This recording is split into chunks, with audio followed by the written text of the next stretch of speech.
പ്രചരണം അവസാന ഘട്ടത്തിലേക്ക് എത്തുമ്പോൾ തികഞ്ഞ ആത്മവിശ്വാസത്തിലാണ് പുതുക്കാട്ടെ NDA സ്ഥാനാർത്ഥി നാഗേഷ്. നാഗേഷേട്ട ഇപ്പോൾ നമ്മോടൊപ്പം ചേരുന്നുണ്ട്.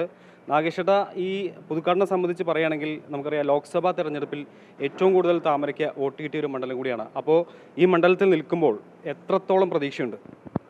100% ഈ മണ്ഡലത്തിൽ വിജയപ്രതീക്ഷ മാത്രമല്ല, വിജയം ഉറപ്പിച്ച് തന്നെയാണ് ദേശീയ ജനാധിപത്യ സഖ്യത്തിൻ്റെ പ്രവർത്തകരും നേതാക്കളുമൊക്കെ തന്നെ. എന്നെ സംബന്ധിച്ച് 100% ആത്മവിശ്വാസം. ഞാൻ 40 വർഷക്കാലമായി പ്രവർത്തിക്കുന്ന എൻ്റെ സ്വന്തം മണ്ഡലമാണ്.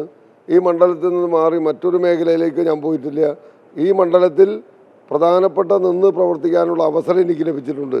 അതെന്നെ ഏറെ ആത്മവിശ്വാസം നൽകുന്നത് കഴിഞ്ഞ ലോക്സഭാ തെരഞ്ഞെടുപ്പിൽ ഏറ്റവും കൂടുതൽ താമരയ്ക്ക് വോട്ട് ലഭിച്ച മണ്ഡലം എന്നതും കഴിഞ്ഞ ത്രിതല പഞ്ചായത്ത് തെരഞ്ഞെടുപ്പിലും ഏറ്റവും മുന്നേറ്റം നടത്തിയിട്ടുള്ള ഒരു മണ്ഡലമാണ് പുതുക്കാട്.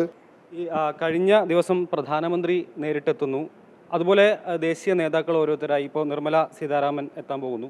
അങ്ങനെ വലിയ രീതിയിൽ ദേശീയ നേതാക്കളെയൊക്കെ കളത്തിലിറക്കിക്കൊണ്ടാണ് NDA ഒരു മുന്നേറ്റം. ഇതൊക്കെ ശരിക്കും ഈ ഒരു തെരഞ്ഞെടുപ്പിൽ വലിയ രീതിയിൽ അത് ഒരു ഊർജ്ജം പകരാൻ സഹായിക്കുമെന്ന് തന്നെയല്ലേ തോന്നുന്നത്? പാർട്ടിയുടെ ദേശീയ നേതൃത്വം വളരെ വ്യക്തമായി തന്നെ സൂചിപ്പിച്ചിട്ടുണ്ട്. കേരളത്തിൽ മാറാത്തത് മാറുമെന്ന മുദ്രാവാക്യമാണ് BJPയുടെ കേരള നേതൃത്വം ഏറ്റെടുത്തിട്ടുള്ളത്. കേരളത്തിൽ രണ്ട് മുന്നണിക്കും ബദലായി BJPയെ എത്തിക്കുക എന്ന ലക്ഷ്യമാണ് കേന്ദ്ര നേതൃത്വം ഏറ്റെടുത്തിട്ടുള്ളത്. അതുകൊണ്ട് ഇത്തവണ വ്യാപകമായി അതിൻ്റെ ഒരു തുടക്കം അതൊരു 1, 2, 10 നിന്നല്ല, വ്യാപകമായി എല്ലാ ജില്ലകളിലും വ്യാപകമായി ഭാരതീയ ജനതാ പാർട്ടിക്കും ദേശീയ ജനാധിപത്യ സഖ്യത്തിനും MLA-മാരുണ്ടാകും. അതിലേറ്റവും കൂടുതൽ MLA-മാരുള്ള ജില്ലയായി തൃശ്ശൂർ മാറുമെന്ന കാര്യത്തിൽ ഞങ്ങൾക്ക് യാതൊരു സംശയവുമില്ല. എത്ര സീറ്റുകൾ തൃശ്ശൂർ പ്രതീക്ഷിക്കുന്നുണ്ട്? 5-ൽ കുറയാത്ത സീറ്റുകൾ. അതായത് തൃശ്ശൂർ ജില്ലയിൽ ഏറ്റവും കൂടുതൽ സീറ്റ് നേടുന്നത് ദേശീയ ജനാധിപത്യ സഖ്യമായിരിക്കും. 13-ൽ 5 സീറ്റിൽ കൂടുതൽ BJP നേടും. എന്തായാലും ഈ വലിയൊരു പ്രതീക്ഷയിലേക്ക് എത്തി നിൽക്കുകയാണ്. അപ്പോൾ എന്തൊക്കെയായിരിക്കും ഇനി ഇപ്പോൾ അവസാന ഘട്ടത്തിലേക്ക് എത്തുമ്പോൾ അവസാനഘട്ട പ്രവർത്തനങ്ങൾ എന്തൊക്കെയായിരിക്കും?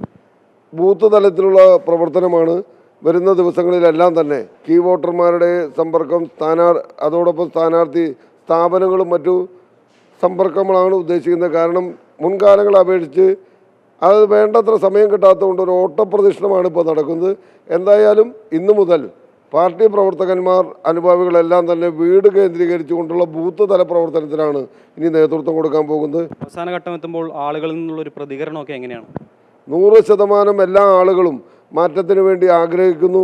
കാരണം പുതുക്കാട് നിയോജക മണ്ഡലത്തെ സംബന്ധിച്ച് എന്നെ പരിചയപ്പെടുത്തേണ്ട ആവശ്യമില്ല.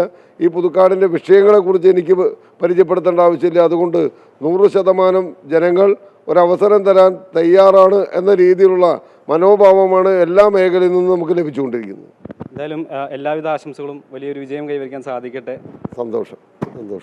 അതാണ് അവസാന ലാപ്പിലേക്ക് എത്തുമ്പോഴും വലിയ ഒരു ശുഭാപ്തി വിശ്വാസമാണ് NDA സ്ഥാനാർത്ഥി നാഗേഷ്, പുതുക്കാട്ടിലെ NDA സ്ഥാനാർത്ഥി നാഗേഷ് പങ്കുവെക്കുന്നത്. വലിയ വിജയം കൈവരിക്കാൻ ഈ ഒരു തിരഞ്ഞെടുപ്പിലാകുമെന്ന് തന്നെയാണ് അദ്ദേഹം പ്രതീക്ഷിക്കുന്നത്. ചന്ദ്രജോസിനൊപ്പം ഹരീഷ് നാരായൺ, അമൃത ന്യൂസ്, തൃശ്ശൂർ.